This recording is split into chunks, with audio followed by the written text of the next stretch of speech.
এভাবে খাইয়া না খায় আর কয়দিন? কলিজার টুকরা পোলাটা জন্ম থেকে অন্ধ।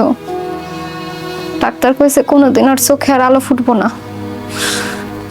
অন্ধ পোলাটার চোখের দিকে তাকাইলে, মুখটা দেখলে কলিজাটা ফাইটটা কান্দ না হে। আপনার তো আয় রোজগারও কিছু নাই।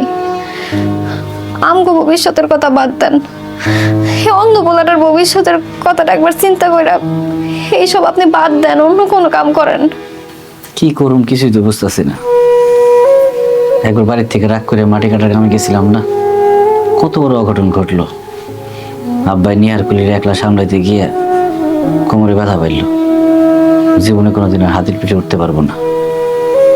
আর এদিকে নিহার কুলি খিদার জ্বালায় মাদাব্বরের বাগান তছনছ করে ফেলাইল।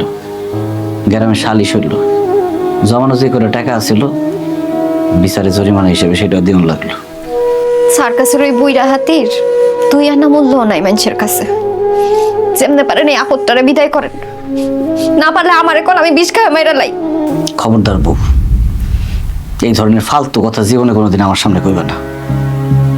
ভুলে যাও না, এই অবুজ প্রাণীটার পরিশ্রমের টাকা দিয়ে আমাকে সংসার চলে। এই অবুজ প্রাণীটার পরিশ্রমের টাকা দিয়ে আমি ছোট থেকে বড় হয়েছি। ছোটবেলায় মায়ের কোলে ছোড়ার সৌভাগ্য আমার হয় নাই। মা মারা গেছে ছোটবেলায়, নিহার কুলির পিঠে চুইরা চুইরা মানুষ হয়েছি। আব্বাই আমার ট্রেনিং দিয়ে মাহুত বানাইছে। সার্কাসে নিহার কুলির নিয়ে খেলা দেখায় জীবনটা পার করে দিলাম। আজকে ওর দুর্দিনে ওরে ছাইরা দিব, এটা আমার দ্বারা সম্ভব হইব না।